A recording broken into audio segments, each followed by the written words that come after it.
Well, a number of ag groups, they are applauding the new Dietary Guidelines, which move away from processed foods and toward whole nutrient-dense eating.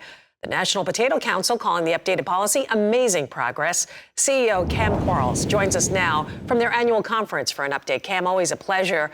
What do you think of the new guidelines? What do you think they hold for the industry? Well, Suzanne, you have to consider where we started from a few years ago. Prior administrations, they looked at potatoes in any kind of form and said they wanted to exclude them from things like the school meals program, school lunch, school breakfast. It was a very difficult situation for the potato industry about a decade ago. Fast forward to this release this week, and potatoes are in the center of that new infographic that's going to inform consumers, going to hang in every school. Potatoes are being supported by the federal government. So that is a long way to come for an industry that's had some challenges in the past on nutrition policy. I'm sure a lot of celebrations there at the event there in Dallas. And I want to switch gears. Speaking of the event there, I'm sure a lot of guys were talking about this, the stopgap spending bill set to expire January 30th. We've heard concerns that this could possibly slow down Farm Bill progress. What's your outlook? What are you hearing from growers? Well, I think certainly the Congress needs to figure out the full year spending bill.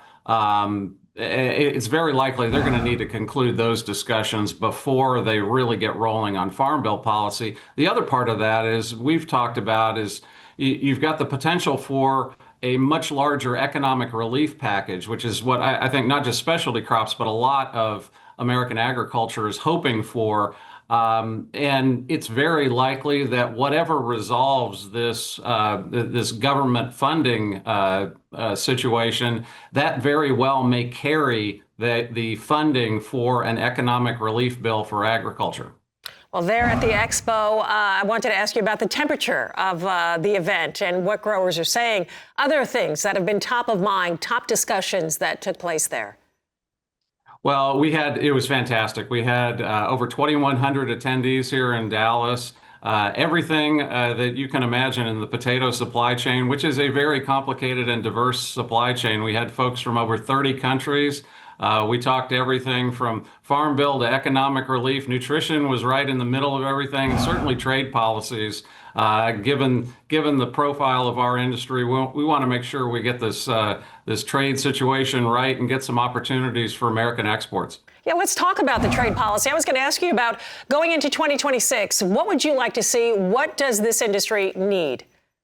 The biggest one for us would be to open up Japan for fresh exports of U.S. potatoes, potentially $150 million a year market. It would just be an enormous economic tailwind underneath the U.S. potato industry. So we're very hopeful that the Trump administration can get that done. More broadly, some better tariff deals around the world for both fresh potatoes, but primarily processed potato products, our derivative products. We export those in huge numbers around the world, and we want to keep doing it competitively. Absolutely. Kam, I know you're wrapping things up there in Dallas. Your next move, I know you're getting back home, but what's on the agenda for you as you head into this weekend?